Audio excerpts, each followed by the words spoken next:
IVY online एज्युकेशनमध्ये आपलं स्वागत आहे.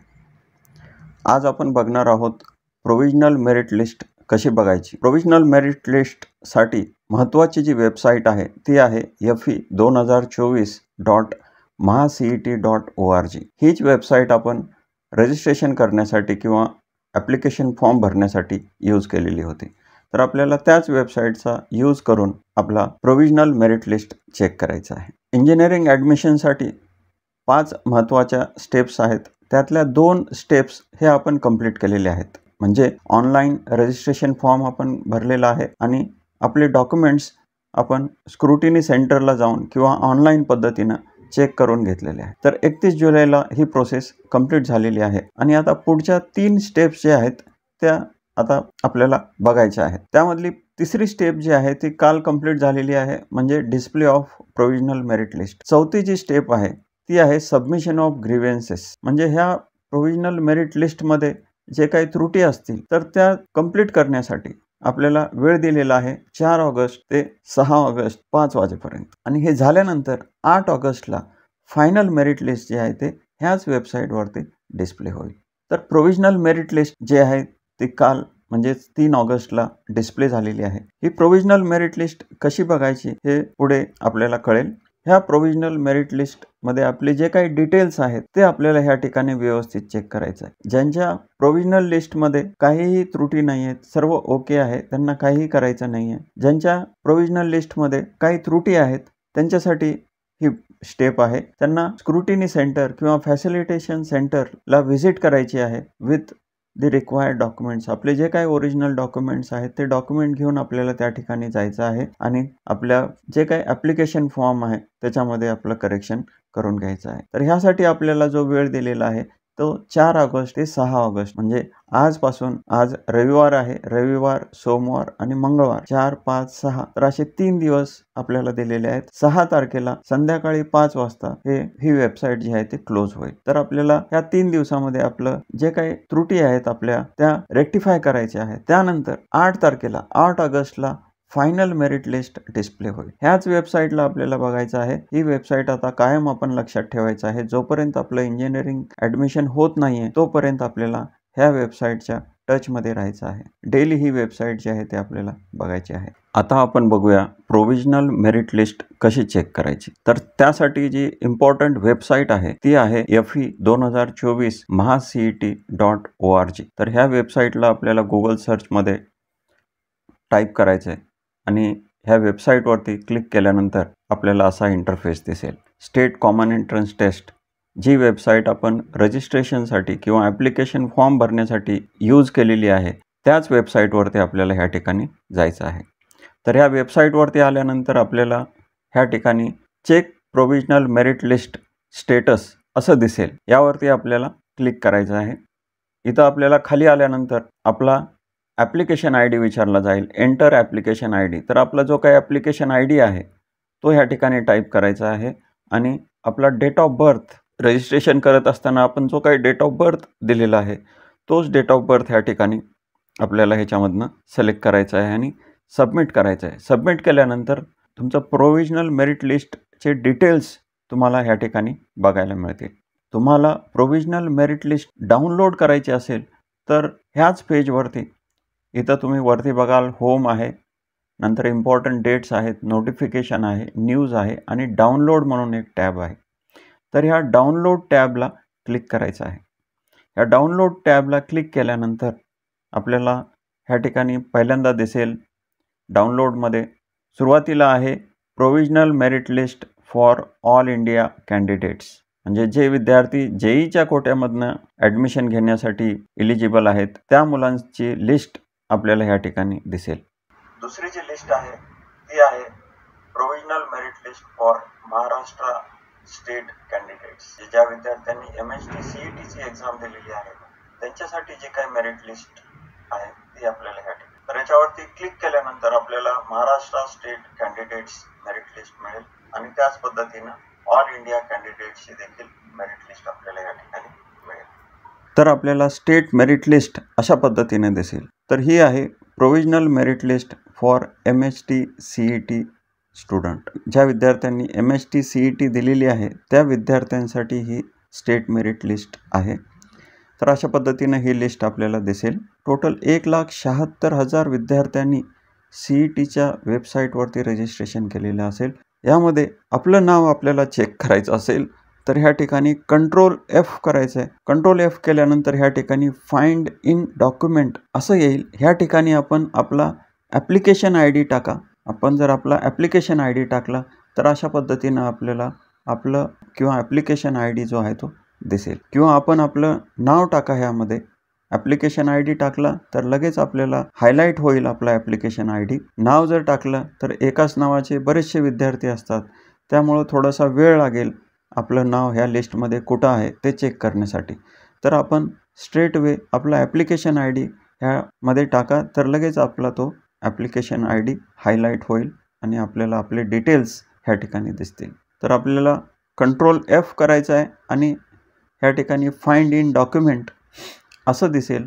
त्या ठिकाणी आपल्याला आपला ॲप्लिकेशन ID टाईप करायचा आहे. तर आपण ह्या ठिकाणी बघू शकता, मी झूम करून दाखवतो हे. तर ह्यामध्ये पहिले जे 12 विद्यार्थी आहेत त्यांचं जे MST-CETचं पर्सेंटाईल आहे ते 100 पर्सेंटाईल आहे. तर अशा पद्धतीनं ही लिस्ट आपल्याला दिसेल. सुरुवातीला आहे मेरिट नंबर आहे, त्यानंतर आहे ॲप्लिकेशन ID, कॅन्डिडेट्स फुल नेम आहे, कॅटेगरी आपली जी काही कॅटेगरी आहे ओपन असेल किंवा NT असेल, SC असेल, ST असेल, OBC असेल तर ही कॅटेगरी व्यवस्थित ह्या ठिकाणी आलेली आहे का ते आपल्याला चेक करायचं आहे. नंतर आहे जेंडर, मेल फिमेल. चुकून जर आपण फिमेल टाकलेलं असेल तर पुढे आपल्याला ॲडमिशनसाठी प्रॉब्लेम होऊ शकतो. नंतर जे आहे ते PWD डिफेन्स. जर आपण ह्याच्यामध्ये आपला एलिजिबल असाल तर ह्या ठिकाणी S म्हणून येईल, नसेल तर डॅश येईल. ह्या ठिकाणी आपण बघू शकता खाली जे विद्यार्थी एलिजिबल आहेत किंवा ज्यांनी डॉक्युमेंट सबमिट केलेले आहेत त्यांचं S येईल. त्याच पद्धतीनं EWS आहे. आपल्याकडे EWS सर्टिफिकेट असेल आणि आपण EWSसाठी S केलेलं असेल रजिस्ट्रेशन करताना तर ह्या ठिकाणी S असं लिहिलेलं असेल, नसेल तर काही येणार नाही. TFWS आपलं इन्कम 8 लाखापेक्षा कमी असेल आणि रजिस्ट्रेशन करताना आपण TFWSला S केला असेल तर या ठिकाणी S असं लिहिलेलं येईल. ऑर्फन आहे, जर आपण ऑर्फन ह्याच्यामध्ये येत असाल तर S असं लिहिलेलं असेल. नंतर आहे मायनॉरिटी. मायनॉरिटीमध्ये 2 टाईपच्या मायनॉरिटी आहेत. तर ह्या ठिकाणी आपण बघू शकता लिंग्विस्टिक मायनॉरिटी आणि दुसरं रिलिजियस मायनॉरिटी. जर आपण दोन्हीसाठी एलिजिबल असाल आणि रजिस्ट्रेशन करत असताना ते आपण सिलेक्ट केलेलं असेल तर ह्या ठिकाणी दोन्ही लिहून येईल, linguistic minority and religious minority. फक्त आपण लिंग्विस्टिकसाठी क्लिक केलेलं असेल तर इथं फक्त लिंग्विस्टिक मायनॉरिटी असं लिहिलेलं असेल. आपण कुठल्याही मायनॉरिटीमध्ये नसाल तर ह्या ठिकाणी काही येणार नाही. आपल्या फॉर्ममध्ये काय मिस्टेक झाली असेल अजूनही आपल्याला करेक्शन करण्यासाठी 2 ते 3 दिवसाचा वेळ आहे. नंतर आहे मेरिट एक्झाम. जी काय एक्झाम आहे ती MST-CET PCMची आपण पर्सेंटाईल बघतोय आणि पुढचा जो कॉलम आहे पर्सेंटाईल मार्क्स आहेत. तर ह्या ठिकाणी बघू शकता 100 पर्सेंटाईल आहेत. पहिल्या 12 विद्यार्थ्यांना 100 पर्सेंटाईल आहेत आणि मग नंतर 99.99 असे होत जे आहे ते कमी होत जातील पर्सेंटाईल. तर ह्या ठिकाणी आपले पर्सेंटाईल PCMचे पर्सेंटाईल करेक्ट आहेत का ते आपल्याला चेक करायचं आहे. पुढे आहे MST-CET मॅथ्स पर्सेंटाईल.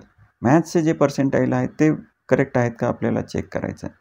कारण बऱ्याचशा वेळेला काय होतं की MST-CETचे पर्सेंटाईल 2 विद्यार्थ्यांचे जर सारखेच असतील तर मॅथ्समध्ये ज्या विद्यार्थ्याला जास्ती पर्सेंटाईल आहे त्याचा रँक तो वरती असेल. नंतर आहे फिजिक्सचे पर्सेंटाईल आणि केमिस्ट्रीचे पर्सेंटाईल. तर आपले जे काही MST-CETचे पर्सेंटाईल आहेत ते करेक्ट आहेत का ह्या ठिकाणी चेक करायचं आहे.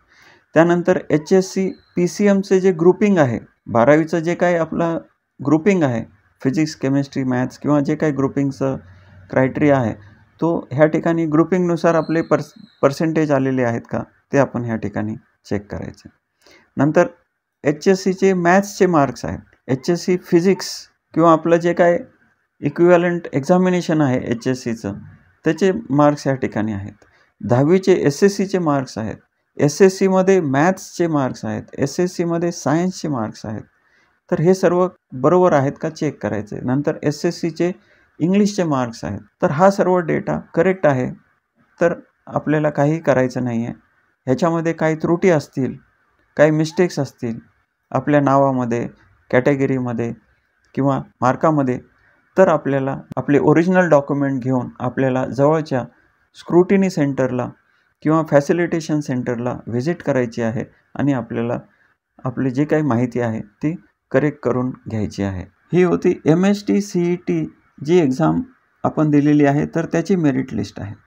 नंतर आपण जर JEEची एक्झाम दिलेली असेल आणि तो डेटा आपण टाकलेला असेल CET रजिस्ट्रेशन करत असताना, तर त्याची मेरिट लिस्ट जी आहे ते अशा पद्धतीने असेल. तर यामध्ये देखील आपल्याला बघायला मिळेल सुरुवातीला मेरिट नंबर आहे, म्हणजे हा जो आहे तो CET सेलने दिलेला मेरिट नंबर आहे. JEEचा ऑल इंडिया मेरिट नंबर वेगळा आहे आणि जे विद्यार्थी CETच्या पोर्टलवरती रजिस्ट्रेशन केलेले आहेत त्या विद्यार्थ्यांसाठी हा मेरिट नंबर आहे. आपण MST CET एक्झाम दिली असेल तर त्याचा मेरिट नंबर वेगळा असेल आणि JEEच्या एक्झामच्या बेसिसवरती जो काही मेरिट नंबर आहे तो वेगळा असेल. आपण दोन्ही एक्झाम दिलेली असेल तर दोन्हीकडे आपलं नाव असेल आणि आपला मेरिट नंबर त्या ठिकाणी असेल. तर याही ठिकाणी आपण बघू शकता आपला मेरिट नंबर आहे, नंतर ॲप्लिकेशन ID आहे. ॲप्लिकेशन ID तर सेम असणार आहे.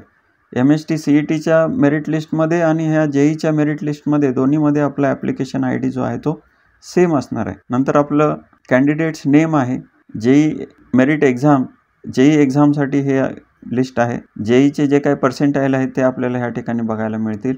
नंतर JEEचे मॅथ्सचे पर्सेंटाईल आहेत, नंतर JEEचे फिजिक्सचे पर्सेंटाईल आहेत, नंतर JEEचे केमिस्ट्रीचे पर्सेंटाईल आहेत आणि त्यानंतर MST CETचे PCMचे पर्सेंटाईल आहेत आणि सर्व MST CETचा डेटा आपल्याला ह्या ठिकाणी बघायला मिळेल.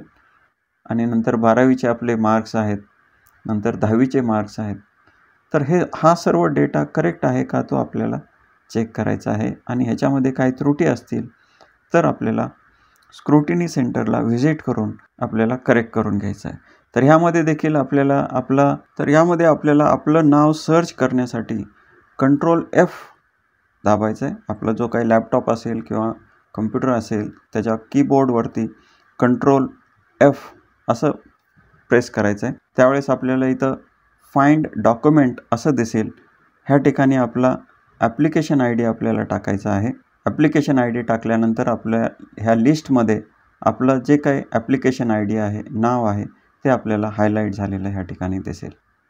तर अशा पद्धतीनं आपलं नाव ह्याच्यामध्ये सर्च करायचं आहे आणि आपले जे काही डिटेल्स आहेत ते आपल्याला ह्या ठिकाणी चेक करायचे आहेत आणि ह्या डिटेल्समध्ये काही त्रुटी असतील किंवा आपल्याला काही करेक्शन करून घ्यायचे असतील तर जवळच्या स्क्रुटिनी सेंटर किंवा फॅसिलिटेशन सेंटरला व्हिजिट करायचे आहे आणि आपले ओरिजिनल डॉक्युमेंट्स त्या ठिकाणी दाखवून आपलं जे काही करेक्शन आहे ते त्या ठिकाणी करून घ्यायचं आहे. 8 ऑगस्टला अशाच पद्धतीची फायनल मेरिट लिस्ट जी आहे ते डिस्प्ले होईल.